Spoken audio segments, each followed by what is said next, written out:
Olá, eu sou Luiz Wolff, CEO do Tex Group, e hoje eu tenho o maior prazer de trazer para você um conteúdo sobre a tese do século, a chamada tese do século, que nada mais é do que a tese mais importante da área tributária do Brasil, que é a exclusão do ICMS da base de cálculo do PIS e da COFINS.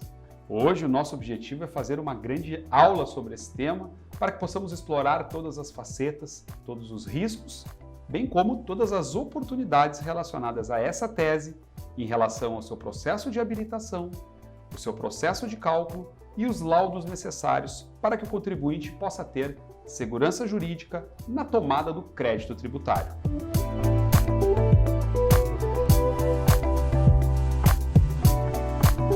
A tese do século nasceu há mais de 20 anos atrás, quando os contribuintes começaram a questionar o conceito de receita bruta para fins de tributação do PIS e da COFINS. É importante que tenhamos em mente que a estruturação de legislação começou com a Lei 9.718, e essa lei determinou o modelo cumulativo do PIS e da COFINS, ou seja, a tributação em cascata, onde uma alíquota do PIS da etapa seguinte da cadeia produtiva incide sobre toda a compra da etapa anterior, de maneira que o tributo incida sobre o próprio tributo. Para sanar esse equívoco da legislação e tornar as empresas do lucro real mais competitivas, o governo lançou duas legislações, a Lei 10.637 e a Lei 10.833, uma de 2002 e outra de 2003, na qual foram criados o PIS e a COFINS não cumulativas, ou seja, tributos passíveis de crédito na entrada e de débito na saída. Portanto, com essa nova legislação, os contribuintes passaram a avaliar sobre a situação da tributação em cadeia e principalmente o aspecto da não cumulatividade do tributo. Este recurso extraordinário, originário do Estado do Paraná, teve votação no Supremo Tribunal Federal favorável ao contribuinte e, portanto, as empresas hoje podem lograr êxito com as suas ações sobre esse tema em todo o Brasil, porque esse recurso foi tratado com o conceito da repercussão geral, ou seja, todas as empresas que ajuizarem as ações sobre esse tema obrigatoriamente irão ganhar essa temática. Considerando que nós tivemos uma evolução da legislação e principalmente uma evolução da jurisprudência, em 2017 constou superado esse tema, restando apenas a discussão sobre o modo de cálculo da dita exclusão do ICMS da base de cálculo do PIS e da COFINS. Naquela época, a Fazenda Nacional entrou com embargos de declaração junto ao processo leading case no Supremo Tribunal Federal, pedindo para que o Supremo avaliasse realmente qual seria a base de cálculo a ser excluída do PIS e da COFINS. Qual seria, de fato, o ICMS a ser retirado daquela base de cálculo para fins de cálculo do PIS e da COFINS. A matéria é tão relevante, tão importante, que existem diversos cálculos e cada um dos cálculos encontra um resultado bastante diferente de um para outro. Tanto é que a própria Receita Federal editou uma COSIT 13 de 2018, determinando que o cálculo deveria ser a partir do ICMS a recolher, ou seja, o ICMS pago pelos contribuintes, e não pelo ICMS, por exemplo, destacado em nota. Essa desavença passou a gerar mais e mais mandados de segurança e novas ações dos contribuintes, solicitando que o judiciário se manifestasse sobre qual seria o modelo de cálculo adequado para fins de exclusão do ICMS da base de cálculo do PIS e da COFINS. E essa matéria virou tão interessante também do ponto de vista do fisco que movimentou 60 bilhões de reais no ano passado, levando a Receita Federal a criar uma força-tarefa para fiscalizar justamente os créditos tomados pelos contribuintes.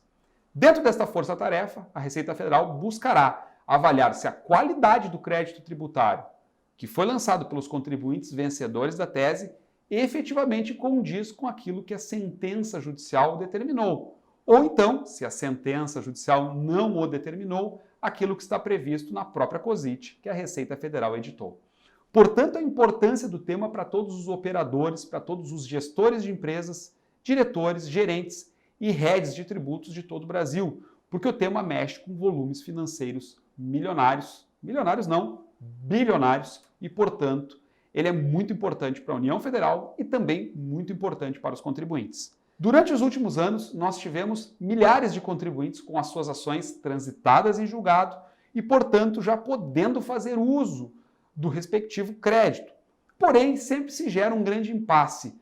Qual o valor de crédito que eu poderei lançar na minha contabilidade? Qual o valor de crédito que eu poderei compensar perante a Receita Federal? E para isso, a nossa grande recomendação do Tax Group é a confecção de um laudo técnico contábil para poder dirimir essas dúvidas e poder detalhar efetivamente, nota a nota, produto a produto, qual o ICMS deveria ser de fato destacado e ser calculado para fins de benefício da exclusão para essa tese do PIS e da COFINS. Portanto, a importância aqui e a recomendação nossa da construção de um laudo técnico. E agora, vamos entender um pouquinho mais como é que funciona o laudo técnico e como funciona o cálculo da exclusão do ICMS na base de cálculo do PIS e da COFINS, para que vocês possam entender na prática a grande diferença de valores que podem existir se nós mudarmos o critério de cálculo. Vem comigo aqui que eu vou explicar um pouquinho mais sobre esse movimento da tese do século. Vou trabalhar aqui dentro de um conceito da legislação, dentro de um conceito padrão da legislação, e vamos começar com um exemplo de uma transação de R$1.000. Uma transação simples de R$1.000 na qual o contribuinte gerou uma nota fiscal desse valor e, portanto, nós faremos aqui a exclusão do ICMS desta base de cálculo de R$1.000 para que nós possamos ter o aspecto prático da legislação e como aplicaremos a tese, como faremos os laudos para poder sustentar perante a Receita Federal. Imaginemos que no estado em questão o contribuinte recolhe um ICMS de 18% e, portanto, nessa operação de R$1.000, de uma maneira simplificada, nós teremos aqui em torno de R$180 de ICMS na transação.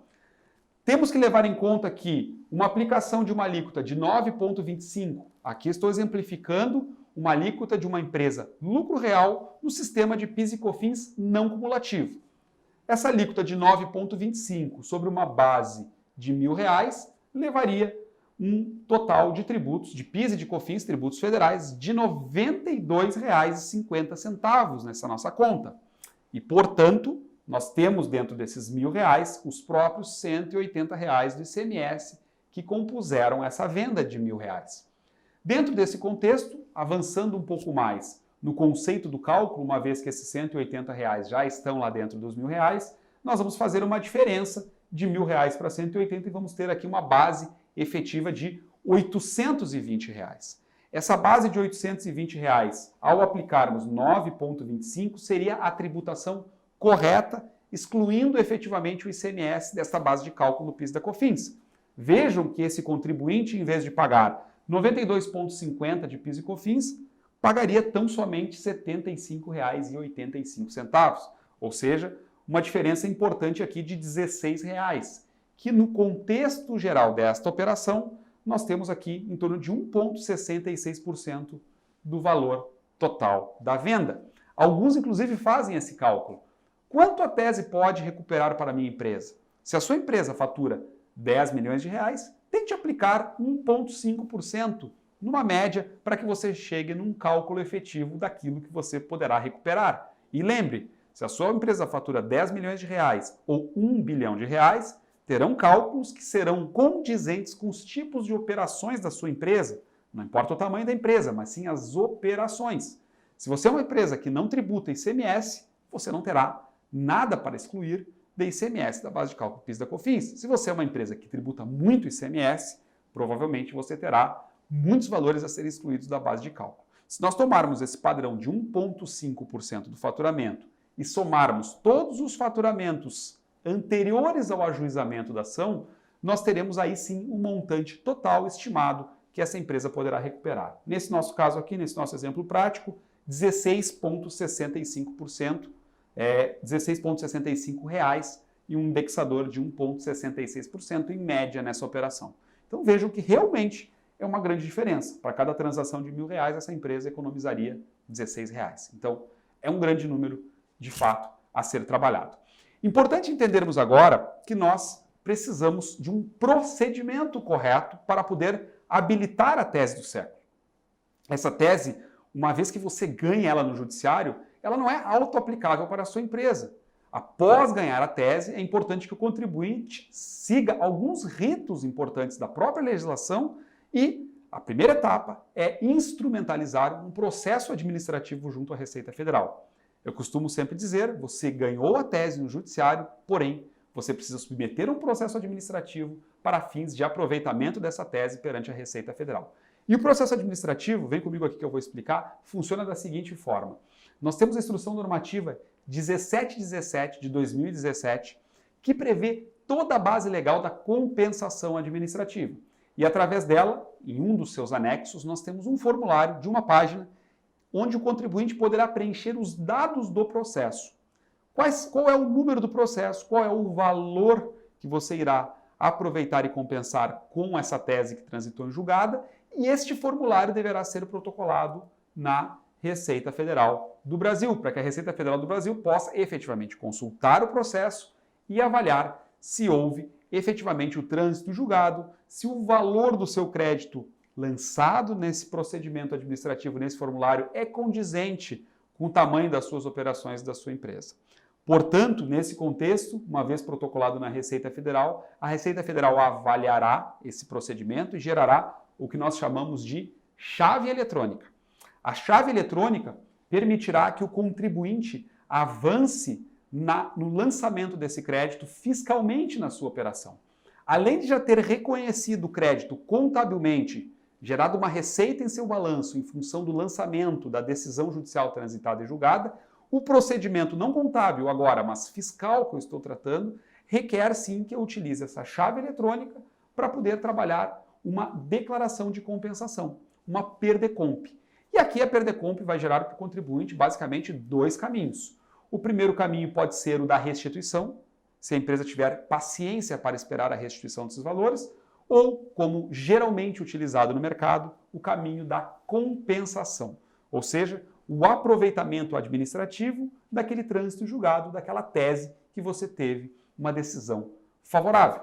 Lembrando que a restituição leva em torno de 12 meses e, se obviamente não deferida em 12 meses, poderá manejar sim o contribuinte um mandado de segurança pedindo que a entidade pública se manifeste por já ter ultrapassado o prazo de 365 dias. Então, esse é um ponto muito importante.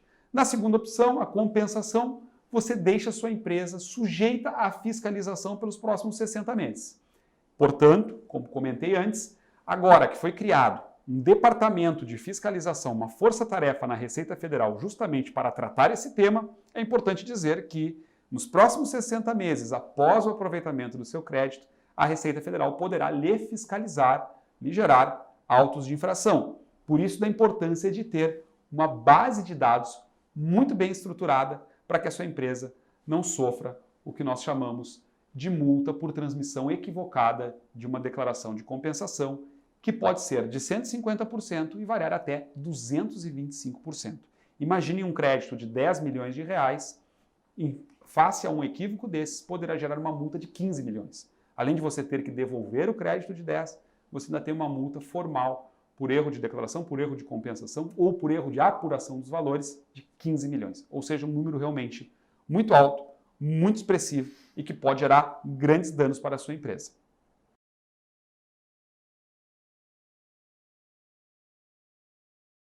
Dentro deste contexto, é muito importante entender que a necessidade de um laudo técnico contábil para justamente embasar tudo isso que eu expliquei do ponto de vista administrativo na Receita Federal é fundamental para o sucesso desse creditamento. Caso você não tenha um laudo contábil, eu vou explicar um pouquinho mais como fazê-lo.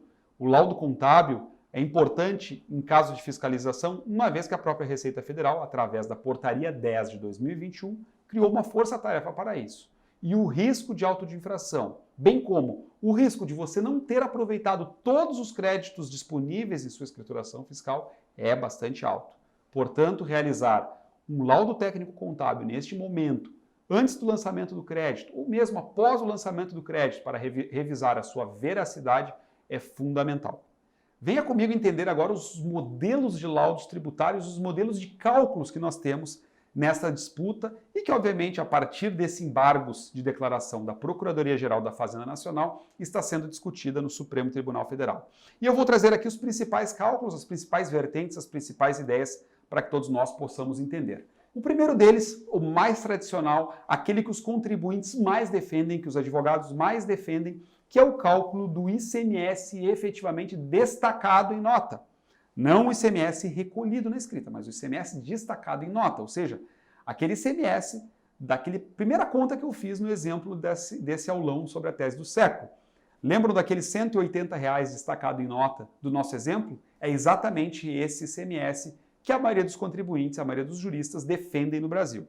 Portanto, aqui nós estamos diante de um cálculo que eu chamo cálculo cheio, cálculo a 100%, ou seja, é o máximo que essa tese pode proporcionar para o contribuinte. O segundo cálculo, que já foi discutido também em termos de Receita Federal e também no próprio Supremo, é o ICMS líquido, ou seja, aquele onde eu estorno as entradas que eu já tomei da etapa anterior, uma vez que eu tenho o conceito da não cumulatividade. E, por fim, a interpretação da Receita Federal, que é o ICMS efetivamente pago, ou seja, eu preparo a minha guia de informações do ICMS e aquele campo que eu tenho a recolher, tanto na GIA quanto no SPED, será o campo que eu irei utilizar para fins de exclusão da base de cálculo do PIS e da COFINS, ou seja, o ICMS efetivamente pago ou a recolher, como comumente chamado. Essa é a via que a Receita Federal defende. Se você tem uma sentença judicial desse tema da exclusão do ICMS da base de cálculo do PIS e da COFINS, sem a definição de qual é a base de cálculo efetiva, ou seja, naquela decisão o juiz não especificou a base de cálculo, provavelmente a Receita Federal aplicará o modelo número 3. Só para que todos que estão assistindo esse aulão possam ter uma visão clara sobre esse cenário, o primeiro cenário traduz um crédito em torno de 100%, que é o teto que eu chamo de cálculo para fins de exclusão. O segundo cenário traduz um número em torno de 60% em relação ao primeiro. E o último cenário, que é o cenário da Receita Federal, gera um resultado de 33%, ou seja, 1/3 do cálculo da primeira vertente, ou seja, 3 vezes menos. A Receita Federal, portanto, na sua COSIT editada, trouxe um método de cálculo que é 3 vezes mais vantajosa para ela do que para o contribuinte. Esse é um ponto de atenção muito grande e por isso que a discussão sobre o método de cálculo ainda segue no Supremo com embargos da Procuradoria-Geral da Fazenda Nacional. Sobre esses 3 métodos de cálculo, nós recomendamos fortemente que os contribuintes tenham um laudo técnico sobre o primeiro método e o terceiro método, que são os mais difundidos, que é onde está o foco da briga entre contribuinte e fisco. A discussão justamente hoje encontra-se nesse cenário. Eu devo excluir 100% do ICMS destacado em nota ou devo excluir só o ICMS efetivamente pago? Por isso, a nossa recomendação aqui no Tax Group é que você faça 2 laudos. Nós temos um pacote de serviços aqui que permite que a sua empresa possa avaliar, através dos nossos algoritmos e das nossas plataformas de tecnologia fiscal, todos os 2 métodos e você pode fazer a comparabilidade dos riscos e dos benefícios da tomada de crédito no modelo do destacado em nota ou do ICMS efetivamente pago. Porém, muito importante nesse momento, construir esse laudo para que você tenha essa informação de uma maneira correta, para que você possa fazer um reconhecimento na sua contabilidade de uma maneira correta, inclusive da receita que será gerada em função dessa tese tributária. E se você tiver mais dúvidas sobre esse tema dos laudos técnicos contábeis, consulte cada um dos mais de 100 escritórios do Tax Group em todo o Brasil. Nós temos um escritório Tax Group muito próximo da sua região e que permitirá que você possa tirar as dúvidas dos nossos sócios, que estão aptos a esclarecer sobre esse tema, sobre as dificuldades, sobre os benefícios e as oportunidades decorrentes desse laudo. E não deixe a sua empresa fazer cálculo de padaria. Faça realmente um cálculo minucioso, um cálculo detalhado, um cálculo que usa algoritmos e sistemas digitais para que você tenha a efetividade do número e, mais do que isso, para que você enfrente uma fiscalização que virá na sua empresa nos próximos anos. Não tenho dúvida que empresas com cálculos corretos, cálculos guardados e preparados enfrentarão bons processos de fiscalização e não sofrerão multas punitivas por terem lançado créditos tributários equivocados dessa decisão que é a chamada tese do século. Muito obrigado por participar dessa nossa super aula, do nosso aulão da tese do século. Em breve teremos também mais informações. E se você quiser nos seguir nas nossas redes sociais ou acessar o site do Tax Group, clique nos links abaixo para conhecer mais sobre a nossa atuação profissional. Um abraço e até a próxima.